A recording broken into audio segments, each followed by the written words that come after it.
मैंने भी पूछना था कि आप कोई यादें जो हज़रत मुस्लिम मौद रज़ी अल्लाह ताला अन्हु के साथ बता सकते हैं? यादें, मैं 16 साल का था जब उनकी वफ़ात हुई थी और 5-6 साल काफ़ी लंबी बीमारी में उनके थे जो बहुत कम आते थे। तो 8-9 साल 10 साल की उम्र तक के जो जलसे मैंने सुने हुए, बस अल्फाज तो नहीं अब याद रहे, जलसों का पता है कि जलसे होते थे और तकरीर बड़ी पुरजोश होती थी। और यस, बाज़ दफ़ा मजाक की बातें कर रहे हम तो बावजूद इसके के नाना थे मेरे पर, मुझे अदब और लिहाज और डर इतना था कि कम ही सामने जाते थे। हैं कभी कभी चले जाते थे, मजाक भी कर लिया करते थे। हाँ, ज़्यादा यादें तो नहीं हैं, बातें याद फौरी तौर पे आ रही, लेकिन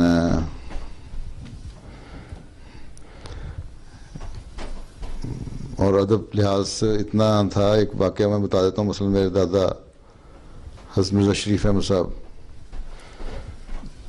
उनके सबसे छोटे भाई थे, ठीक है।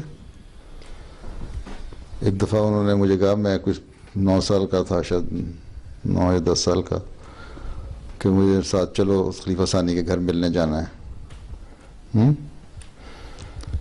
तो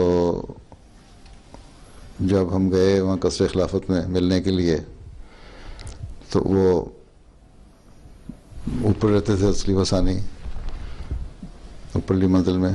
नीचे वो खड़े हो गए और मुझे कहा कि जाओ पहले बता के आओ कि मैंने आना है मिलने के लिए। यहाँ हम देखो धड़ धड़ धड़ करके दूसरों घरों में घुस जाते हैं। ठीक है, चाहे रिश्तेदारी ना भी हो ना तब भी घुस जाते हैं। नॉक किया और आ गए बगैर बताए। उन्होंने कहा जो बता के आओ कि मैंने आना है मिलने के लिए। नीचे सीढ़ियों पे खड़े रहे। फिर मैं ऊपर गया, वहाँ छोटी अपा तुम्हें मतीन थी, उनको मैंने कहा इस तरह के मेरे दादा ने कहा कि मैंने मिलने आना खलीफा सानी को, नीचे खड़े हैं। उन्होंने खलीफा सानी को बताया, वो लेटे हुए थे, तबीयत ठीक नहीं थी। उन्होंने कहा ठीक है बुला लो। तो फिर मैं नीचे गया, फिर उनको बुला के ऊपर लाया। तो छोटी अपा ने वहाँ कुर्सी रख दी थी उनके सराहने हज़रत मिर्ज़ा शरीफ अहमद साहब के बैठने के लिए। ठीक, तो हज़रत मिर्ज़ा शरीफ अहमद साहब आए, उन्होंने कुर्सी को पीछे किया और यूँ बेड पे बैठे हुए थे, लेटे हुए थे ना खलीफा सानी, तो नीचे फर्श पे दरी बिछी थी, वहाँ बैठ गए। उनके साथ सामने कुर्सी पे नहीं बैठे। खैर मुझे अजीब लगा कि क्यों नहीं बैठ रहे। बचपन में ख्याल भी आया, फिर मुझे ख्याल आया कि अदब की वजह से नहीं बैठे। फिर नहीं बैठे, कुछ बातें की। वो बातें तो मुझे समझ नहीं आई क्या होती रही। मैं थोड़ा सा परे हट के बैठा था, ना ज़रूरत थी मुझे समझने की, क्योंकि जमाती बातें थी। उसके बाद सलाम करके अदब से उठे और पीछे होके तो वापस आ गए। तो इसमें मुझे उस वक्त भी ये पता लगा, एहसास हुआ कि खिलाफत का कितना एहतराम और अदब होना चाहिए बावजूद रिश्तेदारी के। और फिर ये कि हर एक के घर में धड़ धड़ करके घुस नहीं जाना चाहिए, फिर इजाज़त ले लेनी चाहिए। इस्लाम का भी हुक्म है ना। तो एक वाक़या सुना दिया। तो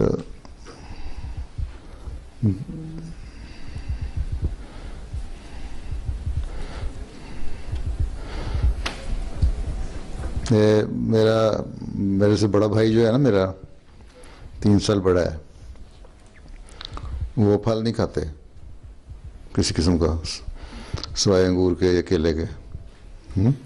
वो भी कभी कभी। और आम तो बिल्कुल नहीं खाता था, बचपन से इसको बड़ी सख्त थी। तो बस हसानी बड़े खूबसूरत इत्र बनाया करते थे, खुशबू वाले। मुख्तलिफ हिस्सों से इत्र लेके ना, एसेंस लेके वो तो खुद बनाते थे। उनकी बड़ी खुशबू आया करती थी उनके घर से भी इत्रों की, और खुशबू बहुत पसंद थी उनको, सेंट जो होते हैं। बल्कि रवा में नीचे एक उन्होंने बेसमेंट सी बनाई थी जिसमें पूरा सामान रखा हुआ था इत्र बनाने का, मुख्तलिफ़ किस्म के सेंट खुशबुएँ थीं। तो उन्होंने एक दफ़ा कहा कि अच्छा मैं तुम्हें ये इत्र खुशबू दूंगा तुम आम की एक फाड़ी खा लो या कोई और चीज़, इस तरह की बात ही की थी। तो उसने बड़ी मुश्किल से बुकाइयाँ ले लेके ना खैर उनके कहने पे खा ली फाड़ी। मेरा ख्याल पहली और आखिरी फाड़ी थी आम की, इतना सा आम का टुकड़ा खाया उसने।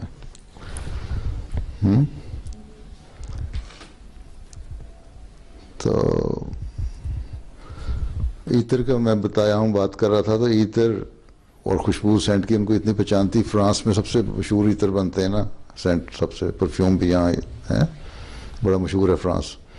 यहाँ एक बड़ी कंपनी है, उसका एक डायरेक्टर के साथ पाकिस्तान गया तो उसने खुशबू तोहफा दी है उसकी फसानी को, मिला उनसे भी जाके मिला। जब उनको तोहफा दी तो उन्होंने सूंघ के इसमें बताया कि इसमें ये चीज़ डाली, तुमने ये चीज़ डाली, ये चीज़ डाली, ये चीज़ डाली, मुख्तलिफ़ किस्म के जो उसके थे ना इंग्रेडिएंट्स सारे बता दिए। वो परेशान हो गया, कहता हमारा ये ट्रेड सीक्रेट है, तो आप लोगों को सूंघ के ही बता दिया, मैं जा रहा हूँ, अस्सलाम वालेकुम। बहुत ज़्यादा पहचान थी उनको, खुशबू की हिस्स बहुत तेज़ थी उनकी।